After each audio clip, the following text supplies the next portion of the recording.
Well, today's episode is going to be very interesting. As you know, the weekend has come to an end, but Monday has begun, which is the most boring day of the week. But I try to make things a little more interesting and fun for you so you won't be bored on a Monday. So today we're going to be reviewing House of Glory, Exodus, and of course, we got DEFY Wrestling, which of course is one of their biggest events, Kingdom Come, with a couple of Japanese legends making their way. I'm talking about Ultimo Dragon teaming up with the young prodigy Nick Wayne. And of course, we got Minoru Suzuki taking on Filthy Tom Lawlor. Then finally, we end reviewing with, of course, with AEW Dark Elevation. The main event, I have to say, I did not anticipate this, but it was revealed that we're going to have someone who just turned into a heel. And of course, we're going to end it with some news updates, some things that we definitely want to be talking about. So, let's get ready for another episode of the Leader Wrestle Zone.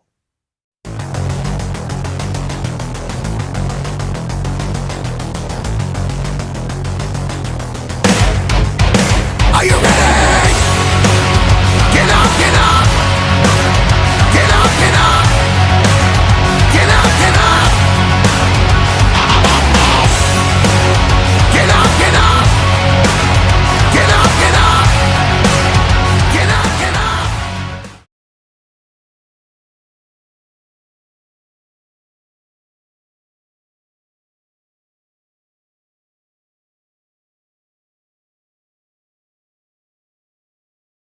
Welcome everybody to the Lead It Wrestle Zone, all things that is pro wrestling with AEW, NXT, New Japan Pro Wrestling, Impact Wrestling, the National Wrestling Alliance, various promotions, wrestlers, matches, and championships. I am your host, Jay right here. So let's begin with House of Glory Exodus. This just took place on the 29th of October. Um, this was a very interesting event. It opened up with, of course, Mighty Mante. Now, some of you may have been aware that Mighty Mante recently won the House of Glory six-way cruiserweight title, but in the process of winning this title, he went to New Japan Pro Wrestling for their Rumble in on 44th Street, and apparently he got hurt. However, he has a number one contender, and that is his best friend Nolo Kitano. He wanted to explain to him what he wants to do. Does he want to earn this title or wait till he comes back? Now, keep in mind, this is a same maneuver that took place with Amazing Red. He was hurt and he wanted to get the title, and however, Nolo Kitano kind of accepted it, but out of nowhere, two masked men show up and they beat him up. We don't know what's the purpose of it. I know Nolo Kitano is very talented, but he betrayed his best friend. So I don't know what's gonna happen, but we'll see what happens then once Mighty Mante comes back. Now our opening match, we have tag team action. We got the Brick City um, uh, Bay, Jay Cruz and Victor Chase taking on main event, Jay Lyons and Midas Black. Now these two teams have met before outside of New York City. Is no secret, but I have to say this match put my main event on the talk. As you know, they are determining to win the House of Glory tag team titles that what they've been trying to pursue for quite some time. And I have to say it was a great match, but it was of course um, the grand finale onto Victor Chase that sealed the deal for main event to pick up a win. But they hope that this match will clear open for the Briscoes to say, hey, we're ready to take you on. That is something they got to pay to. Now, our next match, we have Evander James. Now, he's the detective of House of Glory uh, Police Department. He went corrupt when he decided to screw Ken Broadway. Now, Evander James has his dealings with Mason James many times over, but instead of trying to finally beat him, he felt that Ken Broadway was the one who was crossing the line. I'm like, no, he wasn't. This was a ladder match. So basically, he thought he did the right thing, but Ken Broadway, who's not currently there, his tag team partner, decided to do something about it. So, as you know, this is something Evander James thinks that he is the good guy in the story, but in reality, he was the bad guy who got corrupted. But he also did something that we did not anticipate. He pulled an Eddie Guerrero. He tossed a chair to Encore to make it look like that he won. But sooner or later, Encore will get his payback, not only for that loss that he cost him, but also for what he did to Ken Broadway. Now, for quite some time, we've been trying to get a brand new House of Glory heavyweight champion, and this guy named Sir Watkins comes out and unveils a brand new the House of Glory heavyweight title. However, this was supposed to be a match taking place. Jacob Fatu comes out, but that piece of garbage, Charles Mason, shows up. He believes that Jacob Fatu is unfit to represent the company. So he decided to tease, saying, I'd rather be double champion. But he decided, you know what? Screw that. There's someone who's far more suitable, and he thinks Carlos La Sombra Ramirez is the suitable guy who should be winning the match. However, this match was a total slobber knocker, as what Jim Ross would say. I mean, Ramirez tried everything to put him away, but you can't stop the Samoan werewolf. The guy never stops.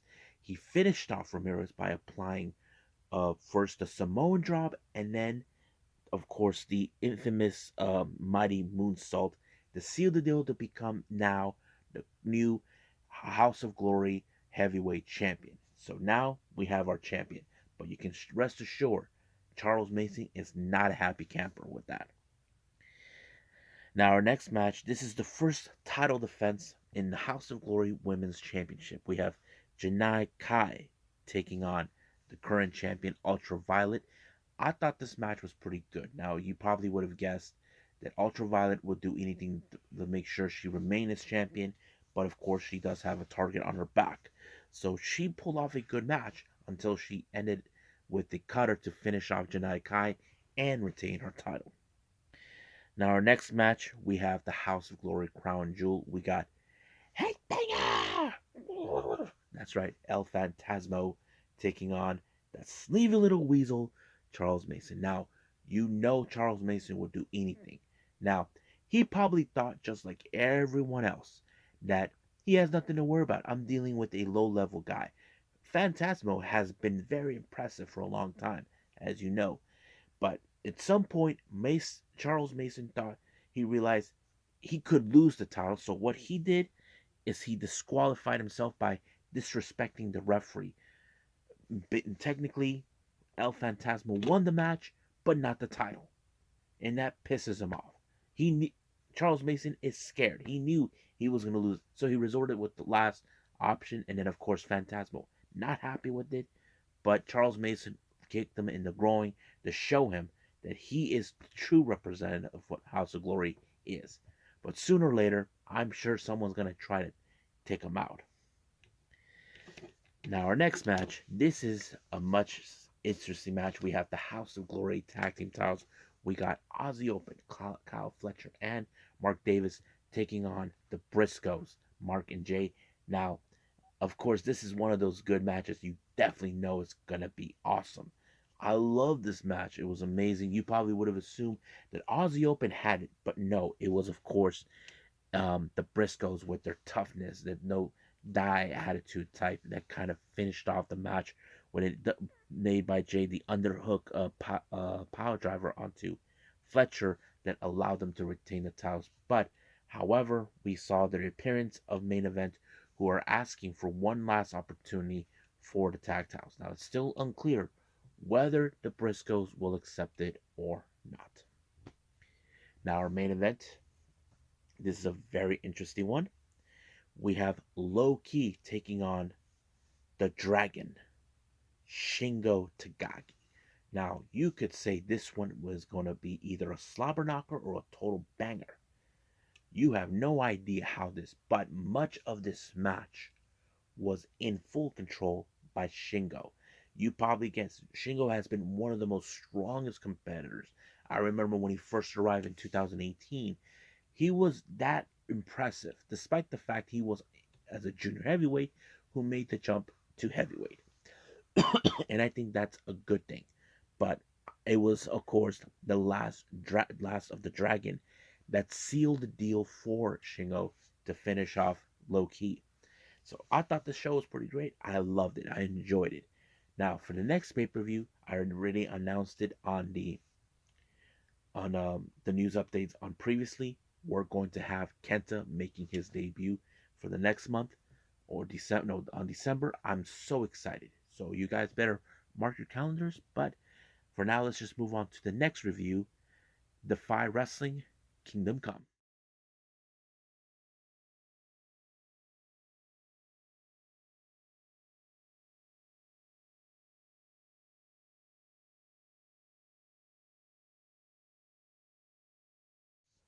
Okay, DEFY Wrestling with Kingdom Come. This also took place on the 29th of October. This is one of their biggest shows ever. The reason is it was advertised because we had Minoru Suzuki and Ultimo Dragon there. That is one of the reasons I enjoyed this particular event. Now, it opened up with the tag team titles on the line in a no disqualification match where we have second gear crew Matthew Justice and Mance Warner to take on with the champions State of Emergency, Miles DeVille and Sebastian Wolf, along with their manager Tara. Now, this was a very strong match. Now, keep in mind, State of Emergency will do anything in their power to ensure those titles stay right where they're at. But when it's a no disqualification, you know for a fact, if you ever seen Second Gear Crew, they're not here to play. And that's exactly what they do. They used every tool in their pocket, chairs, tables. Even Tara was dumb enough to whack both of them with the chairs until she got chokeslammed through a door. And that's the price she has to pay for getting involved. But it was, of course, a gigantic splash by Matthew Justice that sealed the deal, making them the brand new DEFY Tag Team Champions. So that is a good thing to watch. Now, our next match is a battle royal for the Pacific Northwest Heavyweight title. Now, here's a little backstory about this title. The champion is none other than Shaft. Now, Shaft has been really pissed off that recently, what's his name, Christopher Daniels, who was the previous DEFY Interim World Champion, refused to give Shaft his rematch because he was been ducking him. So he built a title of his own that would stand out. So that kind of sits in. But he goes out of his way to have this match happen. So we have like a battle royal. We have Guillermo Rosas versus Levi Cooper, formerly known as Tucker from the Heavy Machinery, Adrian Adam Ryder, Eddie Pearl, Ortiz, Shiho Hong, and Adriel Noctis. So that was the ended up. But here's how it ended with the lineup. We have Levi Cooper who got eliminated. Then Guillermo, Adriel, uh, Eddie, Adam, Shiho, and Ortiz. So they were the ones that ended up with the win. However, once the match was over, apparently a couple of figures show up to decide to beat them up. I think there's Julius Icarius and what's his name? Travis Williams. They decided to beat up, of course, Shaft. But all of a sudden, we saw someone who they have that DEFY Wrestling hasn't seen in 3 years, and that is a guy calling himself Randy Myers. Now, Randy Myers is the current DEFY World Champion, and you probably guessed it. Why is he? Why is he still champion after 3 years? Who knows? But the obvious question is, what does this mean for the Pacific Northwest heavyweight title? What does this mean for the interim title? We don't know. So we just gotta wait to see what Randy has to say and what DEFY management are gonna do. Our next match we have Cody Chun taking on Davey Richards. I have to say, what a match. I have to say, I love what Davey Richards can do in the ring, but Cody, he showed what he can do. Now, you probably say he had this tough guy attitude that no die surrender, but when it comes to Davey Richards with the ankle lock, you know it's over. He tried to dodge it, but Cody couldn't do it well enough until he had no other choice but to tap. Now, Davey Richards decided to do a little post-match promo, and he talked about how he was the first champion as a DEFY champion. Seems like he wants to make another play, but however, another person who used to be DEFY World Champion, the Artemis Spencer, looks like he wants to make another play. So that kind of sets in the tone of, okay, who's going to be the first to do it? Well, we will see that later. Now our next match is for the first time ever the inaugural DEFY Woman Championship. We have Liza Hall taking on Vert Vix. These two ladies, I have to say, is pretty good. I enjoyed every moment of this match. It showed who definitely wants it more to become the first ever, but it was Vert Vex that sealed the deal with a nice kind of kick. And I think it was really amazing, and she becomes the first ever champion. Now, our next match, we have a very interesting one. We have Gringo Loco teaming up with Dragon Gates La Estrella versus Nick Wayne teaming up with Ultimo Dragon. And according to what the commentator said, um, Nick Wayne grew up watching not Ultimo Dragon, watching Dragon Gate tapes and all that stuff. And he was really impressed by it. And I mean, how often a guy like Nick Wayne can say, I'm teaming up with one of the guys who I idolized? That is something you can say every day. And I thought this match was pretty amazing because it showed what teamwork it is. I mean, I wouldn't be surprised if what's his name, if Ultimo Dragon decides to invite Nick Wayne to Dragon Gate to come down for a tour. I think that's going to be amazing for him. So, but the match itself was amazing. A lot of teamwork.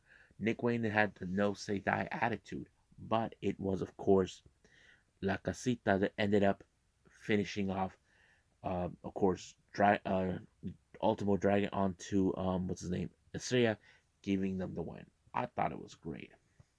Now, our main event, this one is the one that people are expected. We have Tom Lawlor taking on the King of Pancreas, Minoru Suzuki. Oh man, this was amazing. Not to mention, Minoru Suzuki when he wants you to give you those chops, he expects you to hit him harder, or you're gonna be slammed down. And I think that shows us. But of course, it was the Gotch style pile driver that ended for Minoru Suzuki to finish off Tom Lawlor once and for all. So basically, Tom Lawlor couldn't beat the King this time because the King will never die. And I think that was pretty good. I love this show. It was great. I enjoyed it. So I think that's pretty much it with this one. Let's move on with our final review, AEW Dark Elevation.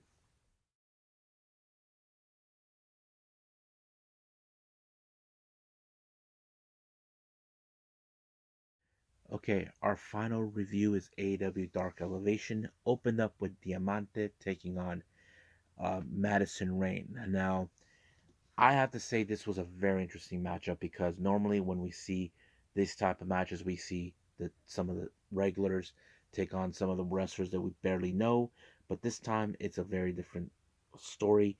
But Madison Rain, she is a very impressive veteran, but she actually picked up her first victory uh, in AEW with the Casadora onto Diamante. This was a major upset right there because you deal with someone who is that good. So I thought it was a pretty good one. Next match, we have Frankie Kazarian taking on Red Titus. I thought this match has a little bit of the technical aspect, but one thing that led to another is that, what's his name?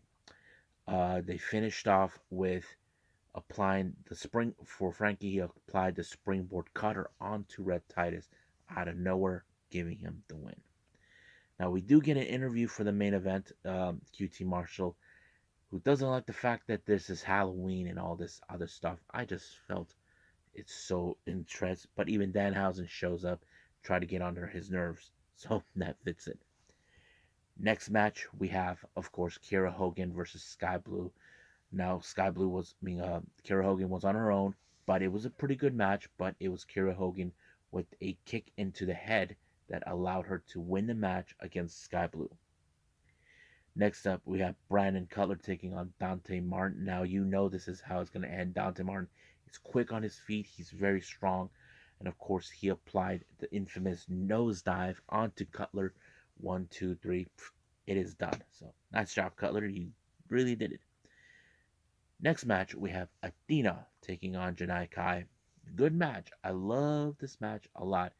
I was like impressed with everything, not to mention with Athena applying the so-called eclipse move, we normally see, but it was pretty amazing. So that kind of ended. Next match, we have the Best Friends and Orange Cassidy taking on Peyton, uh, uh, Victor Andrews, and Anthony Young. I thought this match was also good because it showed a lot of character with the Best Friends and Orange Cassidy, but it was the Triple T power bomb that sealed the deal and allowing for Orange to pick up the win. And 1, 2, 3, it is over. Next up, we got Eddie Kingston, Anna Ortiz taking on Bro Keller and Miles Hawkins. Now, you can guess how this match ended. Kingston won, but his attitude continues to take a toll on him. Ortiz tries to talk him out, but it takes a while. Now, our next match, we have Jade Cargill along with Layla J to take on Trish Adora. This she was as always impressive she is. She is still not happy with the fact she does not have the belt. Now she did finish off Trish Adora with the Jaded sealed deal, but however, once again, Nyla Rose, Marina Shafir, and Vicky Guerrero decided to play mind games with her. And once again, they run away, try to ensure that Jade Cargill does not get the title back. So I thought it was crazy. Now, our main event, we have QT Marshall versus Danhausen. You probably guessed that QT was trying to play games thinking that he has everything under control. That's exactly what happened. But however, we see Lee Johnson shows up. Seems like he was going to help Danhausen. But all of a sudden, he decided to help QT instead, giving him the win. He applied, of course, the Diamond Cutter to win. So does this mean Lee Johnson decided to reconsider to join QT and join the factory? Well, we'll just have to wait and see on AEW Dark and Elevation. Normally, we'll see those guys then. So I think that's pretty much it with all the reviews. So I say let's move on to news updates.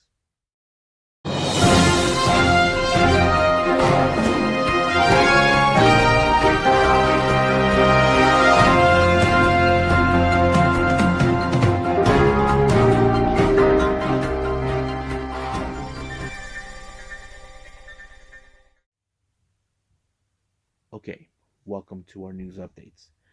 Let's start with GCW.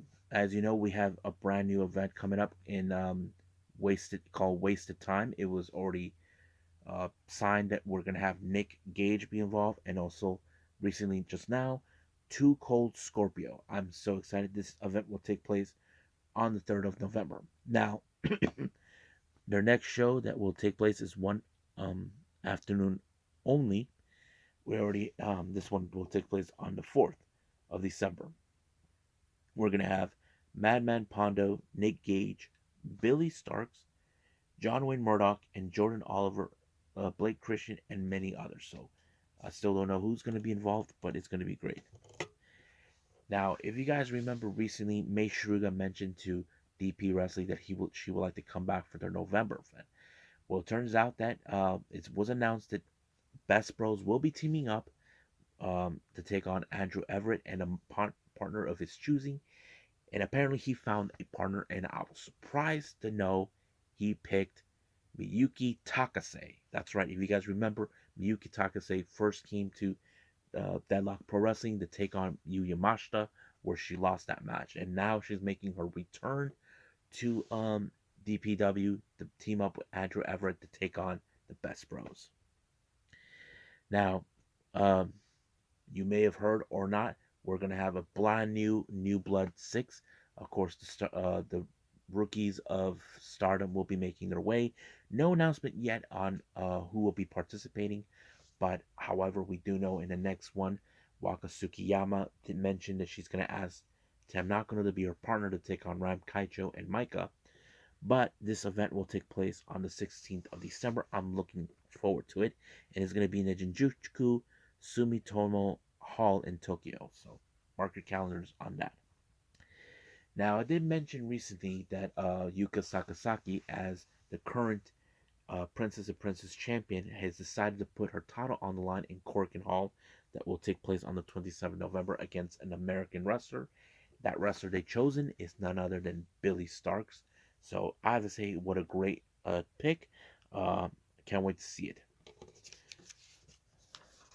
Now, this is something I did not anticipate.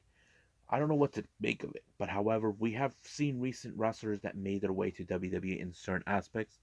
The Blue Dragon, a member of Team Ambition, Lynn was posted a picture of herself from that she attended SmackDown, or I don't know. We don't know what it is if WWE are really interested in her, but we will see what happens. We know Tootie Lynn had made appearances in AEW, um, where else, NWA. So that sets a lot of questions, but we will find out more. Now, on the Unagi Sayaka watch, apparently, as you know, Unagi is now assessing every wrestler she meets.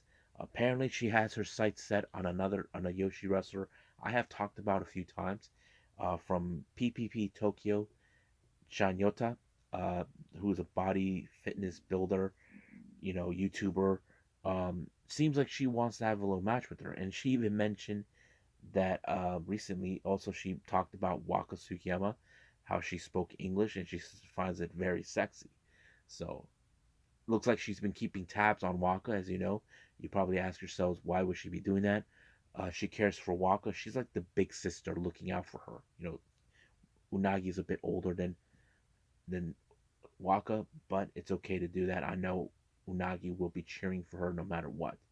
So I have to say that she may be looking at every angle when it comes to assessing other wrestlers. I mean, right now she has Marvelous on her sides. Tiger Queen is one of them, but we don't know if that match will ever take place. Um, we'll definitely will be following a lot of who she's been citing on to assess. We don't know how many she'll has on her bucket list.